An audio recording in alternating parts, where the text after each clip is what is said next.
Good evening. Tonight we are going to discuss some of the dangers of magic. Now, magic is not any more or less dangerous than anything else in your life. Though there are some dangers relating to magic, almost all of them are going to be in your own head. There are very few external to you dangers to magic. It is so easy to fall into certain dangerous traits when you're practicing magic, and it's you falling into these traits. It's not someone imposing this on you. But with a little knowledge, foresight, and a basic understanding of some magical ethics, which we've talked about in previous videos, you can avoid most of the pitfalls of magic.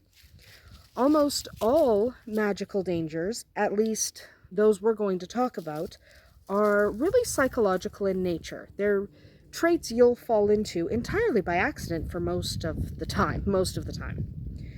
The most common danger comes with the realization that magic is an extremely powerful tool, one with almost limitless possibilities. It is not uncommon for someone new to magic to feel a rush of power that can lead to almost a sense of omnipotence. And when it comes to the practice of magic, believing that you're infallible can lead to a variety of different problems. So some people are prone to paranoia. If you are prone to paranoia, your magical practice will not be immune to that. You might decide that you're being spied on or even attacked by some magician, a black magician or something, whatever you come up with in your head. And you'll think that that person is out to get you. This is almost never ever the case, okay? Every once in a while, I will say that someone's out to get you, just like in the real world, the normal world, the mundane world. Occasionally, someone is out to get you.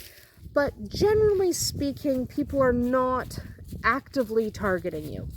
It's not to say that it doesn't happen. There's dogs walking by. But it's not to say that that doesn't happen. It's just to say that it doesn't happen very often. And it probably will not happen to you. So that is one thing that is typically in your own head that you are thinking is a danger, but it's really not. So then there are those people who get so wrapped up in something new that they lose touch with reality. This can happen when you're practicing magic. It's easy to become enraptured with the possibilities that magic presents. And you might even lose sight of the necessity of the physical world. You might begin to deceive yourself into believing that everything you think in your head is a representation of reality. You can avoid this particular danger just by keeping in contact with your family and friends. Don't lose touch with the normal mundane world. Continue with your more mundane activities. If you go bowling on Tuesday nights, continue to go bowling on Tuesday nights. It's not that big a deal. We're going to ignore the dog. We live on a hobby farm. Sometimes a dog is defending her flock. So she's just letting everybody know that she is here. And there's a dog in front of me. Hi, vodka. Hi, tequila. We're not going to knock over the camera today. How about that? Excellent. Sorry, dogs. You live on a hobby farm. Sometimes you have dogs. So anyway, so you can keep in touch with your family and friends just to kind of keep yourself grounded in reality. Continue your regular hobbies, your more mundane hobbies. And remember that even the most involved magician, even the most dedicated witch, needs to cook dinner. All right, so at some point, you have to engage in the mundane world, even if you don't particularly want to. So that's just the way it is. That's just the way it is. So becoming dependent on magic is another problem. It's not super common, but it does happen. Some people just want to find a magical solution to absolutely everything. While magic might be able to help, it isn't always the only or even the best solution to the problems in our lives. You can avoid this one simply by remembering to use magic as a complement to your everyday activities instead of using it as the automatic go-to.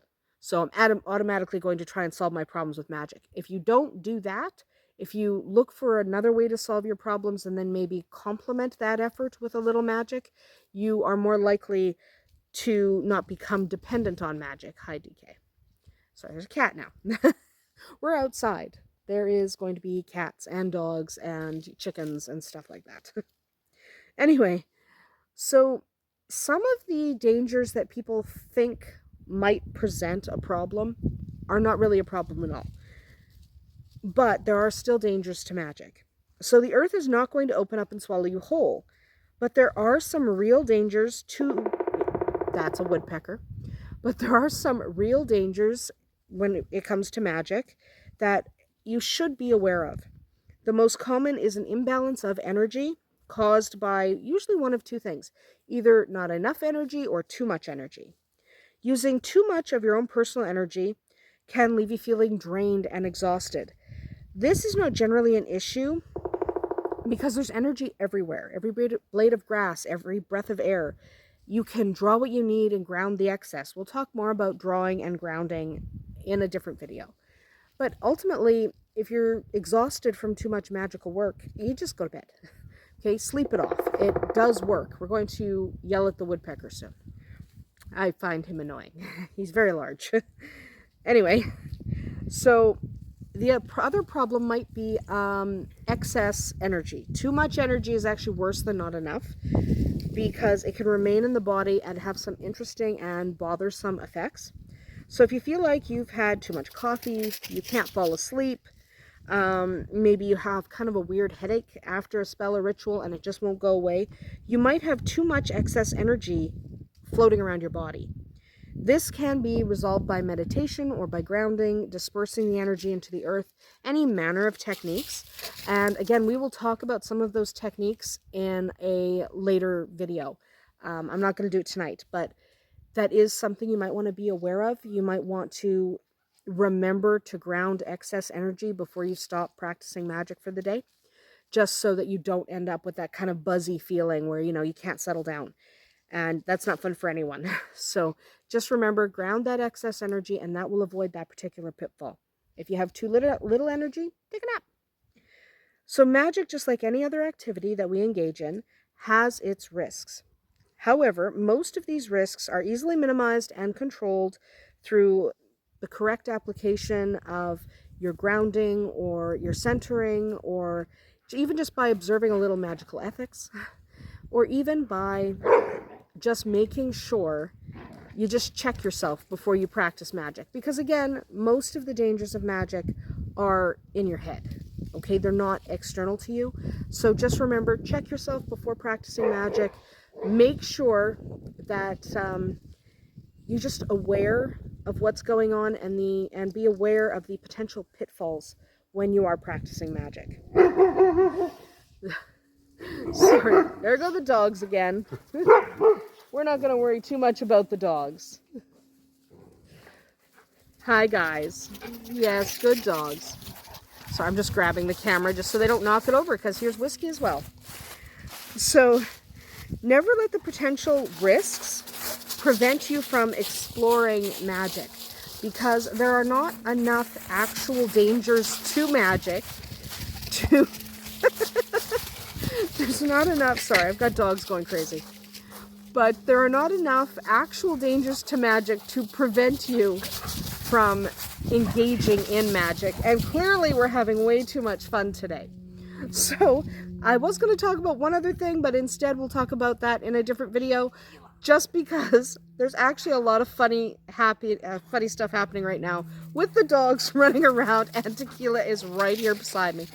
Anyway, that is about it for us this week. Come back next week and we will continue discussing magic and apparently hanging out with the dogs who are playing and racing around behind me. Blessed be.